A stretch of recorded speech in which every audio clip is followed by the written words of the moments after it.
Gameweek 3 saw very few clean sheets, with Aston Villa, Southampton and Newcastle the only sides to keep out their opponents. Alexander-Arnold found his second assist of the season, but Liverpool went on to concede a single consolation goal for a third successive game. Salah and Sterling continue to justify their places as the most owned midfielders in the game, but it was another week where the vice-captain outscored the captain. The two free transfers used to bring in Martial and Pukki proved worthwhile, though the Frenchman is now a doubt ahead of this weekend. A score of 62 points was enough to see a sizable green arrow up to 274k in the overall rankings. There are a couple of targets to bring in as short-term punts, before potentially using the wildcard in Gameweek 6. West Ham forward Haller could come in for Josh King ahead of a meeting with Norwich for the Hammers. The Bournemouth forward has done little to impress in the opening weeks besides slotting home the penalty against Aston Villa. But if the injury to Martial turns out to be a long-term problem, it may be better to instead prioritise selling him, with David Silva and Mason Mount under consideration. Here's how the team could line up for Gameweek 4. A clean sheet looks extremely unlikely for Brighton in Gameweek 4, but Matt Ryan could rack up the saves, with Man City averaging 8 shots on target per game so far.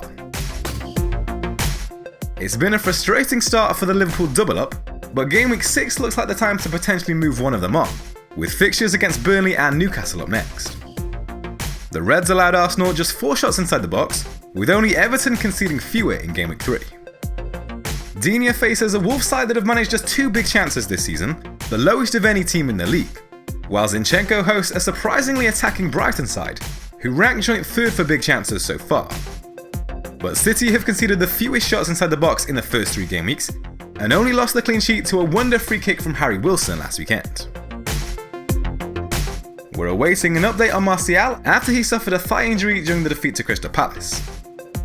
If it's only a short-term problem, it may be an option to move the Frenchman to the bench in favour of Mason Greenwood, on the assumption that Solskjaer could use the youngster as his replacement. Sterling ranks top amongst all players with a total of 6 big chances this season, while Salah comes in joint second place with 5, alongside Aguero. Between them, the pair of premium midfielders have been directly involved in 9 goals, and the Englishman has scored in each of the 3 matches. Although he's disappointed so far, Jose Perez will get what is likely to be a last chance saloon, with Leicester welcoming Bournemouth to the King Power Stadium. The Cherries have shipped 5 goals this season, conceding a total of 11 big chances. Only West Ham have allowed opponents more. Teemu Pukki joins Sterling as the Premier League's current top goal scorer, and the pair also rank joint first with tallies of 12 shots inside the box. No player has fired more efforts on target than the Norwich forward this season. Although the free transfer hasn't been used just yet, Haller is likely to be the man that comes in. The 25-year-old arrived at West Ham after a successful 2018-19 season in the Bundesliga, where he netted 15 times and provided 9 assists in 29 appearances. Norwich have faced the most shots on target this season, while West Ham have allowed opponents the most big chances, so this game looks likely to contain plenty of goals. Mo Salah is a contender for the armband, but Burnley have conceded the joint fewest big chances this season, making it hard to look past Raheem Sterling. Although Brighton appear to have improved under Graham Potter, they'll face a tough task keeping out a Man City side that have scored the most goals, had the most big chances, and taken the most shots across the opening 3 game weeks.